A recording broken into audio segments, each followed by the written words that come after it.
Medidas electrónicas 1, clase sobre instrumentos analógicos, parte 1. Dentro de los instrumentos analógicos vamos a definir los diferentes sistemas de medida. La magnitud medida se traduce en una señal analógica. Tiene un sistema que traduce la medida, o sea, el traductor, y un sistema que nos indica la medida, o sea, un indicador. Dependiendo del sistema que se utilice como indicador, existen diferentes tipos de aparato. El sistema magnetoeléctrico basa su principio en la acción mutua de un campo magnético provisto por un imán permanente y una bobina móvil.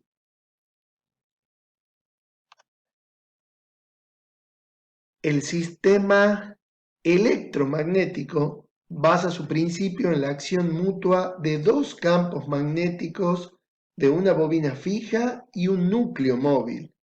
El sistema electrodinámico basa su principio en la acción mutua de los campos magnéticos de una bobina fija y una bobina móvil.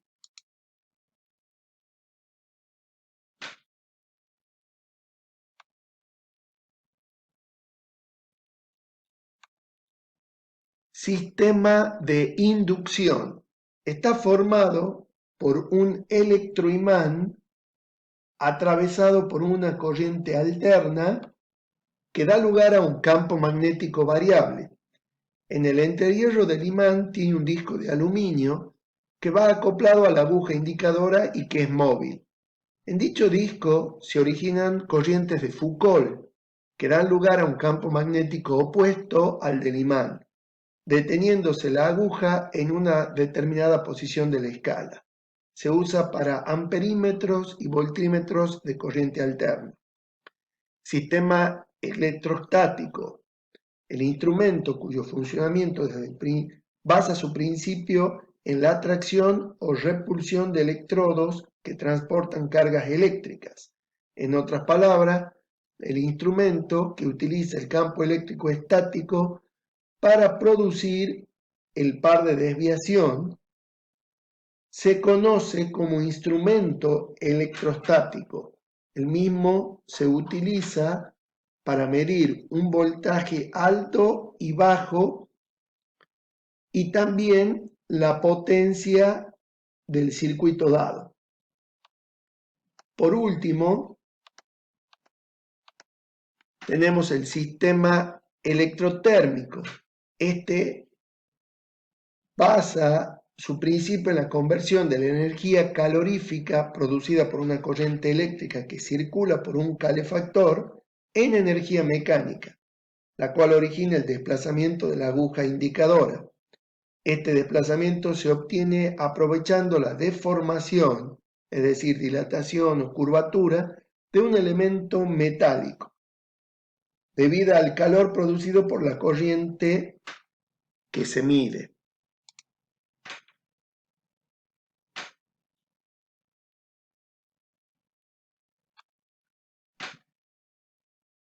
Instrumentos de imán permanente y bobina móvil, también llamado instrumento D'Arsonval, y son los más utilizados en el campo de la corriente continua.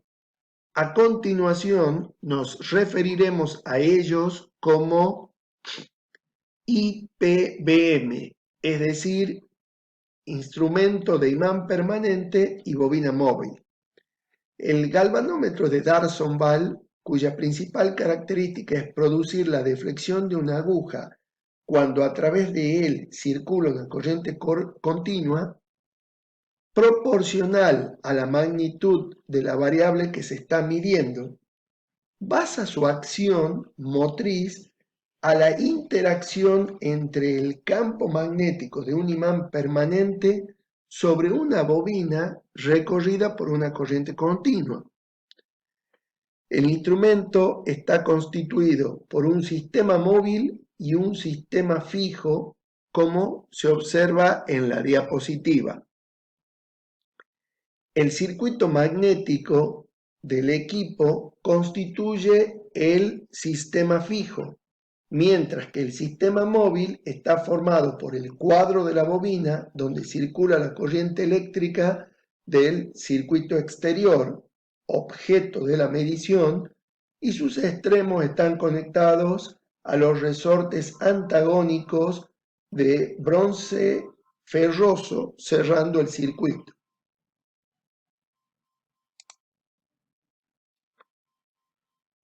En la diapositiva se observan las piezas polares, la bobina móvil y el derivador magnético.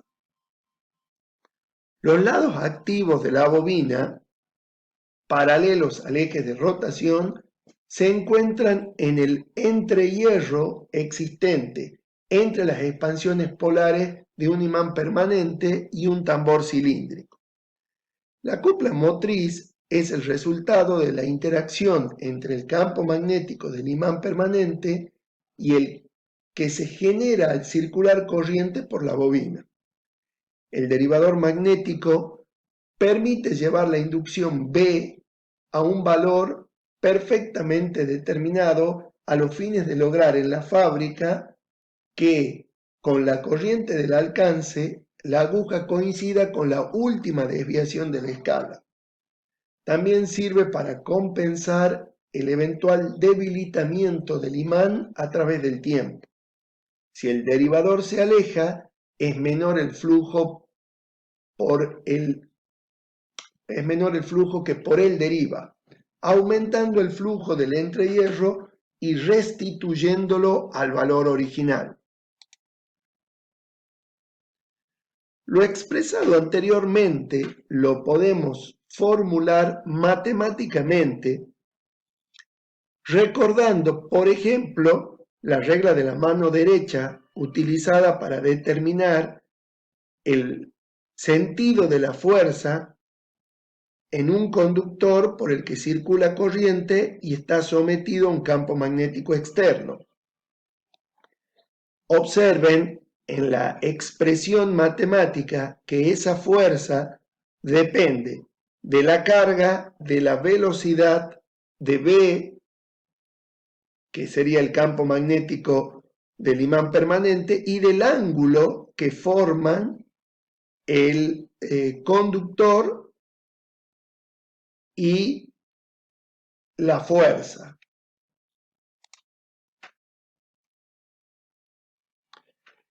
Detalles constructivos mecánicos del sistema móvil del instrumento IPBM son los que vemos en esta diapositiva. En la parte de arriba vemos la bobina móvil que se monta sobre un cuadro y se observan acá los contrapesos de la aguja. En la parte superior del cuadro y en la parte inferior se encuentran dos resortes que son los encargados de permitir que ingrese la corriente a medir y también de proveer el momento antagónico mecánico para que la bobina no gire libremente. Abajo se observa los cojinetes y el sistema donde descansa la bobina móvil. Las principales ventajas que presenta el IPBM son elevada sensibilidad, bajo consumo de potencia, alto valor de cifra de mérito, una escala uniforme, poca influencia de campos magnéticos externos, posibilidad de ampliación de escalas. Analicemos nuevamente las expresiones de la fuerza resultante de los campos magnéticos que intervienen en el IPBM. Consideremos una bobina de N espira. al circular una corriente I por el cuadro, aparecerá una fuerza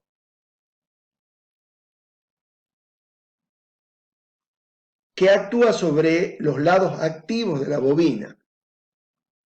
Si A es el ancho de la bobina, la cupla motriz CM será igual a B por N, por L, por I y por A.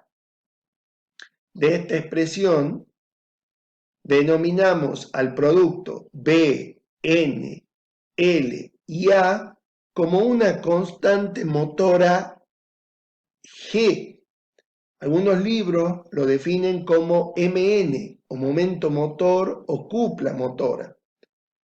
En la posición de equilibrio final se logra equilibrar la cupla motora CM y la cupla antagónica CD, también llamado par antagónico, y está formado por el resorte que se opone al movimiento de la aguja. El equilibrio se consigue cuando se igualan ambos momentos, el momento motor y el momento antagónico. De ahí, operando matemáticamente, llegamos a la conclusión de que la aguja,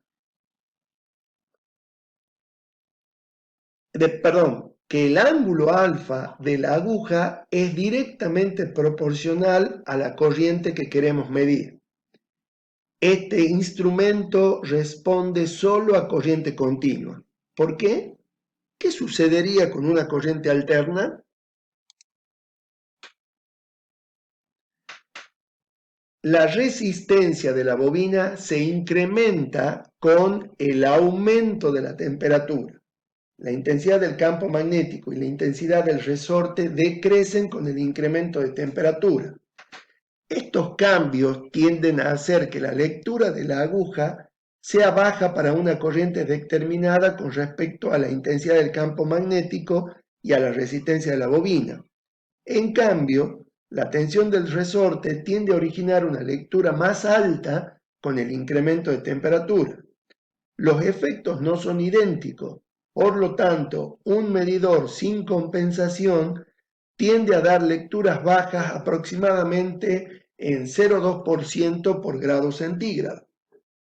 La compensación se puede realizar con resistores de compensación conectados en serie con la bobina móvil.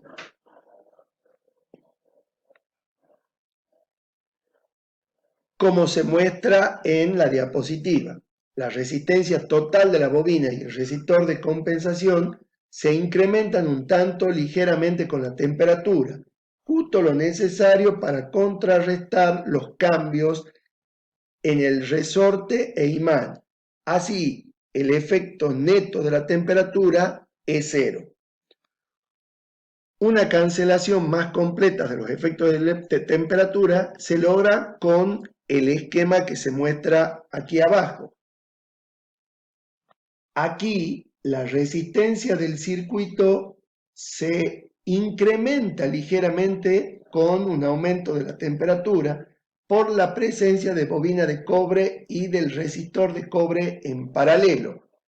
Para una diferencia de potencial aplicada, la corriente total disminuye ligeramente con una elevación de la temperatura. La resistencia del resistor en paralelo se incrementa más que la combinación en serie de la bobina y el resistor de manganina. Por lo tanto, una fracción más grande de la corriente total circula a través del circuito de la bobina.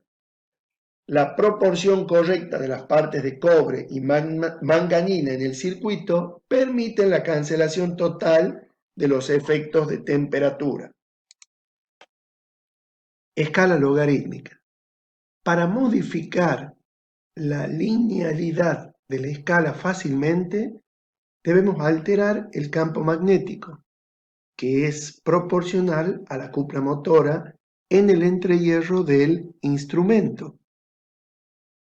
Si se busca una escala logarítmica, el valor de B deberá ser proporcional a la corriente nominal, lo que se consigue con una forma conveniente de los polos del imán. Como se observa en la diapositiva, para bajos valores de intensidad de corriente resulta ser importante el campo magnético V.